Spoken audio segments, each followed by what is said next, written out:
যখন বেগম জিয়ার বিচার হয়, এই বিচারের মধ্যে বিতর্কিত কিছু এলিমেন্ট আছে, বিতর্কিত বিচার ছিল, সেটা নিয়ে আমি লিখেছি, বলেছি, মিজানুর রহমান খান লিখেছে, আপনারা লিখেছেন, আপনারা বলেছেন, এইভাবে বলা না।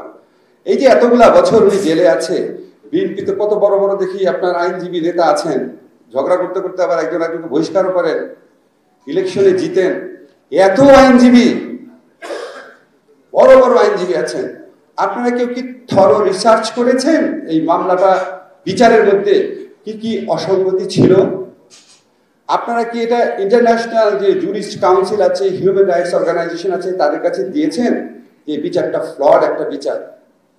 দেন নাই। কেন দেন নাই?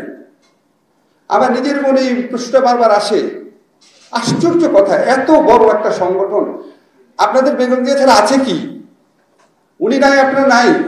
উনি হচ্ছে অবিসংবাদিত একজন নেত্রী, উনাকে এইভাবে জেলে রাখা হয়েছে। এই যে বিএনপির আইনজীবীরা আছেন, বিএনপিতে কি মিডিয়া সেল আছে, রিসার্চ সেল আছে নাকি জানি না, আপনারা এই বিচারে কি কি অসঙ্গতি আছে সেটা খুঁজে বের করার মতো ক্ষমতা অবশ্যই বিএনপি পন্থী আইনজীবীদের আছে, অনেক আছেন, অনেক বড় আইনজীবী। ইন্টারন্যাশনাল যে ফোরামগুলো আছে, হিউম্যান রাইটস অর্গানাইজেশন, জুরিস্টদের অর্গানাইজেশন, এখানকার এমবেসি, সেখানে কি আপনারা একটু বলতে পেরেছেন? এমনি মুখে বলা তো অন্য জিনিস, রাজনীতির মঞ্চে বলা তো অন্য জিনিস, এখানে বলা তো অন্য জিনিস, সেটা আপনারা কেন করেন না?